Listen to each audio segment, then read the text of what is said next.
let's go back to Clemson for just a second. Very interesting program. I think Texas and Clemson, to me, selfishly, are two of the most fascinating programs to watch right now. Dabo Swinney had the unenviable task, and still does, of watching his AD, OC, DC all walk out the door, and so a university has to fill one of those holes. He has to fill the other two. But the million-dollar question has been, all right, retooling, restocking the cupboard, recruiting. How is Dabo Swinney going to get it done? How's Clemson going to get it done? And yet both of you would sit here right now and suggest that's a program that has a chance to have a big day today. Well, they do. I mean, they could finish strong, and I like what they did during the early signing period. I know there were some decommitments, which was kind of rare. We hadn't seen that in the Swinney era. But Cade Klubnik, the quarterback, we saw him at the All-American Bowl MVP performance. I was there all week. He's just kind of got an it factor, and you hear that so much with quarterbacks, and he was exciting to watch. Guys gravitate towards him, and people want to play alongside him. So while Clemson might be taking some losses in that transfer portal, there's some defections in that class, I think they have the future of the most important position figured out with Cade at quarterback, and I think you got to start there. Steve, what's your feel right now on Clemson program, but also just the Clemson recruiting apparatus? Well, I think they signed one of the best defensive back classes in the country this cycle. When you look at Jaden Lucas and Toriano Pride leading that haul, and then they really needed to get some playmakers at the receiver position, and Antonio Williams and Adam Randall are guys that I think they can count on early to come in and really elevate that room. I think Clemson really had some issues separating and getting some playmaking from their receiver position, so these are guys that can really inject some juice into an offense that was hard to watch at times. This was a team that played hard.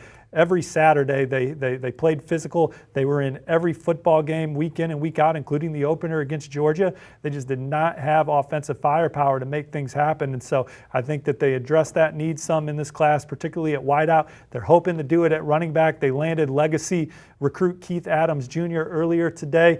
His dad has the single-season tackle record at Clemson and is in the Clemson Hall of Fame, so he's in the fold. They want to get Andrew Paul, who rushed for over 2,000 yards as a senior down there in the Lone Star State. They obviously love what they did at wideout.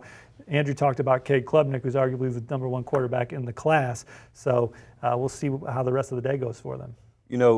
It feels like a year ago. It really has not been all that long since Mario Cristobal took the Miami job.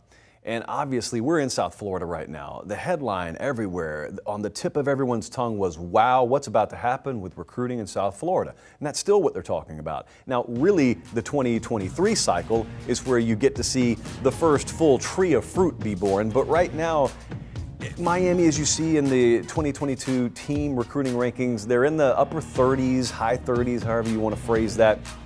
They could make some noise today. I know 2023 is really when we're going to have our first full report card grade on Mario Cristobal here. I mean, they just hired a defensive coordinator literally yesterday. But Andrew Ivins, just from the early feedback you've gotten down here, players, high school coaches and the like, what have the early returns sounded like? Well, we sat at this desk in December. They were in the 60s, almost in the 70s in that recruiting class ranking. So he was able to win some big battles. Jaleel Skinner, a tight end that was committed to Alabama. We don't see many kids back off an Alabama commitment and end up somewhere else. So I think he's just going to need some time, right? So we've seen him be able to go head-to-head with the SEC powers. But, I think with a guy like Shamar Stewart, maybe just kind of ran out of time at the finish line. And today could still be pretty fruitful for the Hurricanes. I like them to land Ahmad Moten, a local defensive lineman from right around here at Cardinal Gibbons. He's in the mix. We mentioned Trevante Citizen, 2 offensive linemen out there that they feel good about. Matthew McCoy, an in-state, kind of a project developmental type guy with tons of upside. I was really high on him when he had no offers, and then all of a sudden he's a guy that Florida and Miami are fighting for. So you're right, Josh. So 2023, they had a big junior day, and I think that's where we're really going to see what Mario Cristobal is able to do on the recruiting trail. Look at that average ranking per commit for Miami, though. It's 92.86. They have just 10 commitments in the fold, but this is a talented group of 10, and I really like the way they closed that early signing period with Cyrus Moss, Nigel Kelly, Jaleel Skinner, holding on to Kamari Rogers and winning out for Wesley Besant. So they had some great wins in December, going to add some foundational pieces here at the end and maybe a difference maker like Trevante Citizen, and obviously they're hoping to hit the Hail Mary with Shamar. But Miami, that average ranking per commit, that's where I look. They got some talented guys in the fold. Steve, Mario Cristobal exits Oregon, and they make a really big hire. Made a lot of noise, a lot of ripple effect with Dan Lanning going to Eugene. and they are also a team to watch today. The team ranking right now is 43. The caveat there obviously is a coaching change. What have been the early returns from the Oregon program? Well, let's talk about Dave Iuli, who's a 4-star offensive lineman that at one point was heavily favored to go to Miami. Now, Coach Dan Lanning goes in the school on Thursday or Friday. They trail significantly for this young man. He may not even visit campus. They get Iuli to commit to an official visit. Then they get him on campus, knock that visit out of the park, and here we have Oregon trending for Dave Iuli. And Oregon's one of the teams to watch here at the end. They landed Jaleel Florence on Monday here on CBS Sports HQ. Top 247 running back Jordan James is a Georgia commit that's going to announce his final decision with us later today on HQ. Oregon trending there.